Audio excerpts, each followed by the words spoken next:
Communication is a basic human right, and people should be allowed to access that communication in whatever way works for them. So a lot of people have something called Apraxia, which is described as a mind-body disconnect. And there are different parts of the brain responsible for language and comprehension. And so when you have autism and apraxia, you're understanding and thinking and learning, but you're not able to express that with your verbal speech ability. Within that non-cooperative body, there is a person, there is a being who has a lot to say, and they're not able to say it. If I'm not able to say an intelligent thing, does that make me not intelligent? Oh, we understand that's not the case.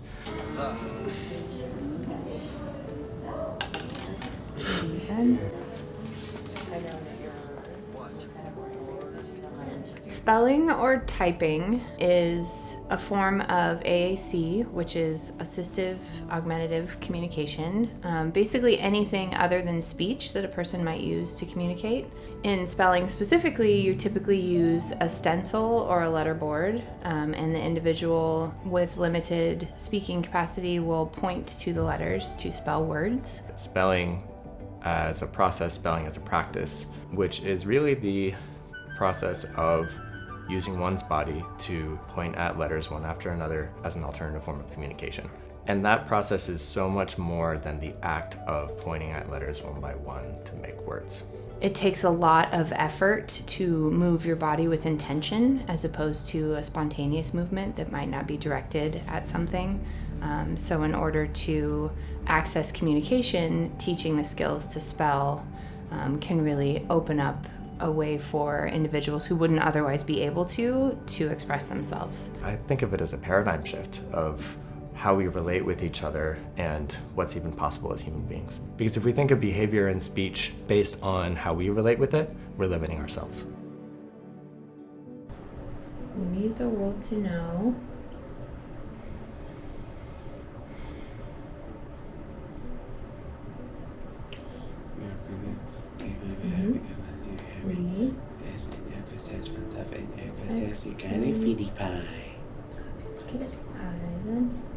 we need the world to know we exist. Yes. Many don't see. Many don't see us. Yes.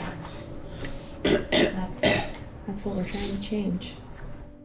In being a communication regulation partner, you're always paying attention to the individual's needs. The regulation piece is really key because you're working with a body that's not connected to a mind, right? So their bodies are going to do things that they might not want them to do, and just being able to help someone calm their body and be able to focus and be able to give them the support needed in order to access communication takes a lot of just understanding the individual and what they need, what their sensory sensitivities are, how their bodies work, and how to help them work to the best of their ability.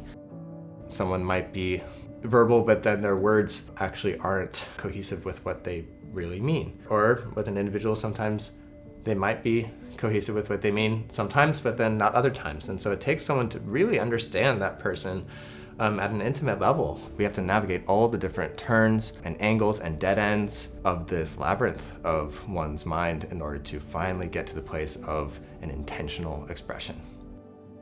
You're teaching them as someone who can learn and expand and grow their skills for any kind of whatever their academic endeavors are. I want them to be as independent as possible. And I think that that's a big misconception with spelling, is that it's creating this prompt dependency. When you practice and create those pathways, you're guiding them towards a way to do it independently, or at least with less support. In this world, you'll hear a lot the idea of presuming competence. It's a foundational pillar of making any sort of goals beyond regulation possible. There's so many different ways that the sensory world affects us, and this population has the blessing and curse of being hyper affected by those things. As a CRP, that's something that I really work on in myself, to be just a comforting and calm presence. I'm not expecting anything. I'm not projecting anything. I actually have to do work to clear my own mind and also show up authentically. So there's a lot of very specific things that can trigger someone to be dysregulated, and it's really just understanding the individual and what they need in order to maintain that focus.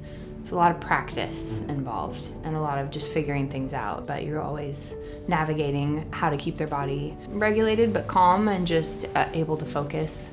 Yeah, that's an interesting thing because there's a lot of pressure that one might feel. I know that I would feel that way if I hadn't been able to speak, let alone be understood. And as soon as I'm able to communicate in some way, I have a lot to answer to. And that's a lot of pressure. That would make me nervous. And when I feel nervous, I do different things.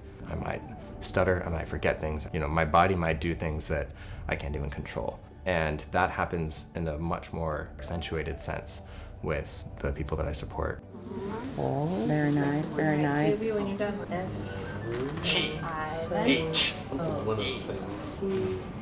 So Happy Tuesday started out as, I think, just two spellers that were both taking classes on campus, needed help with homework, also craving that social time, right? And so we started meeting in a library study room, and that group slowly started to grow, and now we've had to find a bigger space on campus. They decided this last year to become an actual official SRJC club. The two most common things spellers that I've worked with have asked for are friendships and education. I think our biggest success story, if you want to call it that, probably our group of students at the junior college. Some of them take online classes, some of them take in-person classes, some do a combination of the two. But just having that presence on campus as a non-speaker, using a letterboard or an iPad for communication has been so huge for them. It boosts their self-esteem. They're thriving in an academic environment for the first time ever, making friends, neurotypical friends. So it's just been a way for them to be part of that and really meet goals that they have for themselves to get an education, whatever they choose to do with it.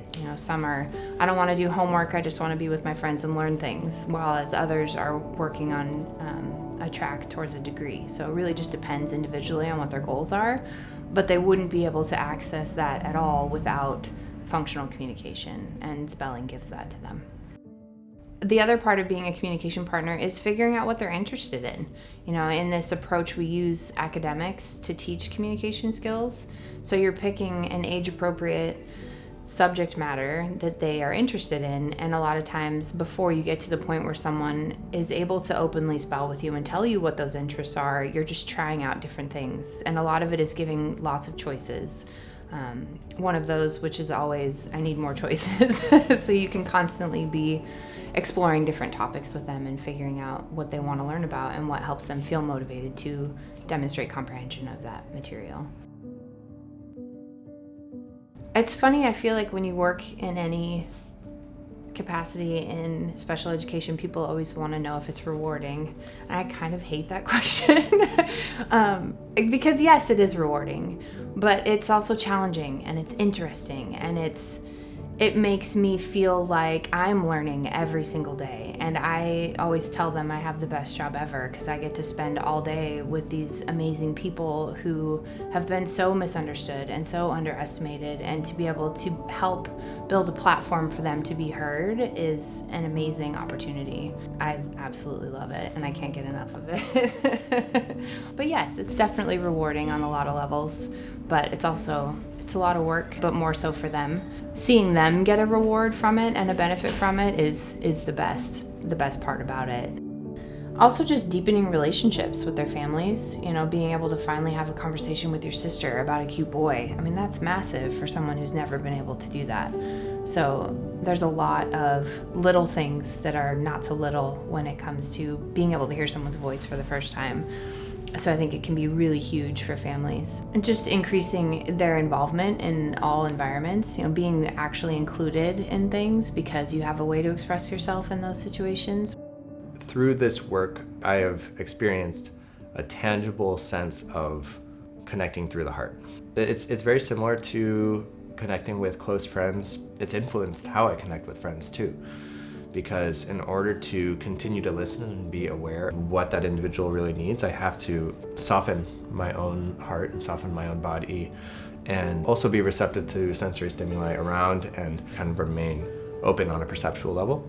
And easy way to do that is through the heart and through a sense of empathy. I've adopted that in my personal life as well. It's led to a lot of beauty and change. These are professional relationships that also touch on healthy friendships that can last for many years. It's impossible to be involved in this kind of work in a really, truly impactful way without really being part of the families. When you have a lifetime to only think and not speak or express yourself, I think you develop a deeper understanding for a lot of things. And so there's a lot of just very insightful work that they do. A lot of them really love poetry, or they write song lyrics. I actually just had my first student say he wants to write the melodies first. So now we're learning music and which notes correspond with which sounds, so he can get the sounds and melodies that he's been singing in his head for years out for the rest of us to hear. So just creating those opportunities for people is really major. And that's where empathy comes in. Empathy helps us tend to someone in need, paying attention to what's there and what's real and what's present. In that same way, providing that level of safety and connection. It's a beautiful thing to feel the presence of someone's intelligence within them and to facilitate that and see it happen and to see it blossom. Yeah, I think it always comes back to just being a quality of life issue. Everyone has a right to communicate, and everyone has a right to access that communication in whatever way works for them. And that can be any number of different things. But in embracing spelling as a language that we can all be comfortable having spoken in our homes and in our schools, and being able to really hear these voices of people that can't speak, they deserve that, and we deserve to hear them. You know, there's a lot of cognitive ability that's not recognized. Awesome, you're crushing it. In society, there's a common misconception by speech is directly linked to introverted. There's also a mindset to avoid things like using letterboards for communication. If people were more open to new ideas, perhaps these spellers would get less scrutiny for very advice. We and all individuals with disability deserve the basic way to communication in a way that works for us. Be a reliable speaker at times means I need another way to say what I'm thinking. I can point to letters better when I can control my speech. For some reason, this leads many to assume my thoughts are not my own. This is a tragedy to befall our community.